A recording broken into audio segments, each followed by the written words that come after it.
bahwasanya kita harus selalu diingatkan tentang hakikat dunia ini, dan kita ini hanya sementara di dunia, hanya sementara. Bahkan kata Rasulullah SAW, seandainya seorang di antara kalian ada fala isbi'ahu fil yammi falyanzur bima yarji'. Permisalan dunia itu seperti seorang di antara kalian memasukkan jarinya ke lautan, maka lihatlah dia air yang menempel di jarinya itu.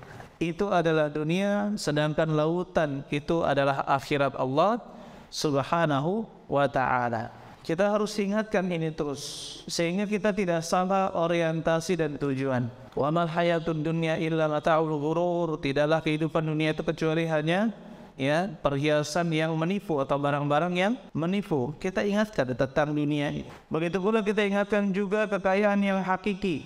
Kata Rasulullah SAW, laisal ghina an kathratil arad. Bukanlah kekayaan itu dengan banyaknya barang, walakinnal ghina ghina nafsi. Tetapi kekayaan itu adalah kekayaan di mana? Di dalam hati. Nah, itu pengusaha muslim harus berbeda dengan pengusaha yang lain. Kemudian ayat ikhwan, guru kita mengajarkan, para ulama mengajarkan di dalam kitab-kitab beliau, kalau seseorang itu mengejar dunia, maka dia akan mendapatkan 3 penyakit. Yang pertama adalah kelelahan yang tidak pernah hilang. Dia selalu lelah, merasakan kelelahan yang luar biasa ketika dia mengejar dunia.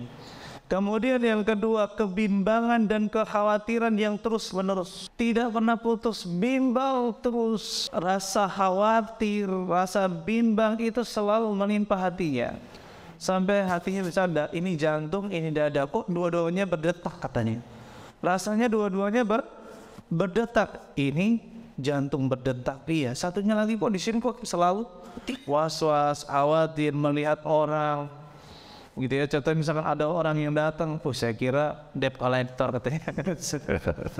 Kalau misalkan dia berdagang, mungkin takut rugi dan sebagai punya harta selalu ditunggu.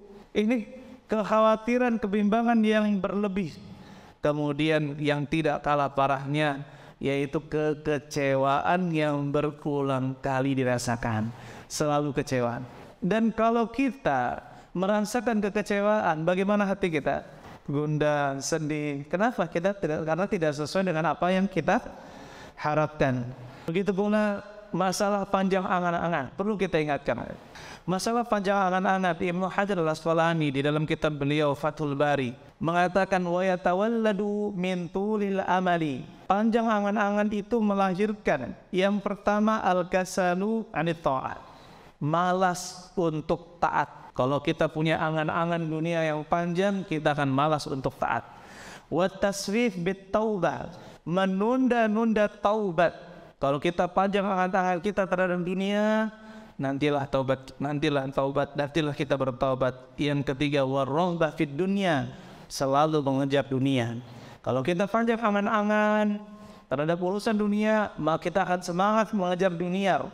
Wan nisyan lil akhirat, lupa akhirat. Yang keempat, akan lupa akhirat. Dan yang kelima, yang tidak kalah penting, orang yang tersebut akan al-qaswatu fil qalbi, yaitu akan merasakan hatinya keras, kekerasan di dalam hatinya. Subhanallah, 5 hal ini jika seorang terlalu banyak angan-angannya, panjang angan-angannya terhadap urusan dunia, akan mendapatkan 5 penyakit ini di dalam dirinya. Na'udzubillahi min dzalika.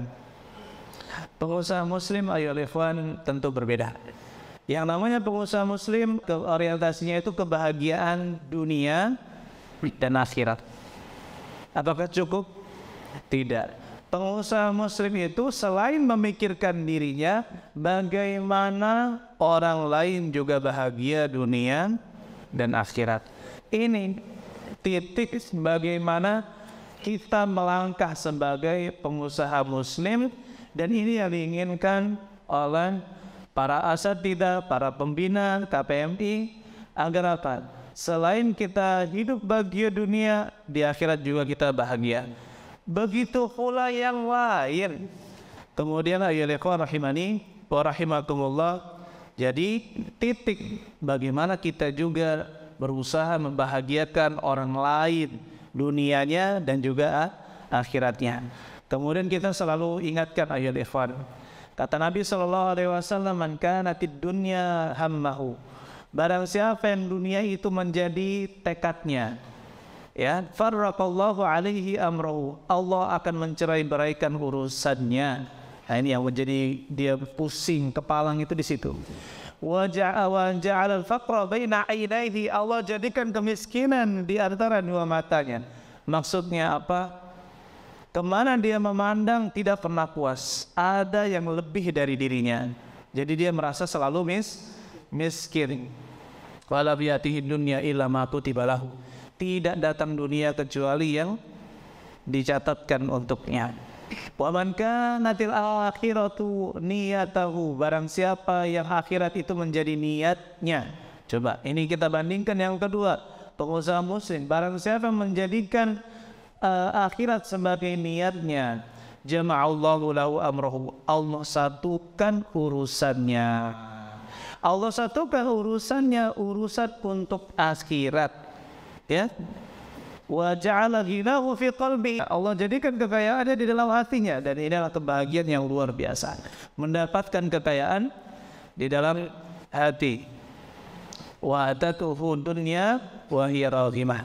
Dunia itu datang dalam keadaan mengekor, mengikut, layaknya seorang menuju cahaya.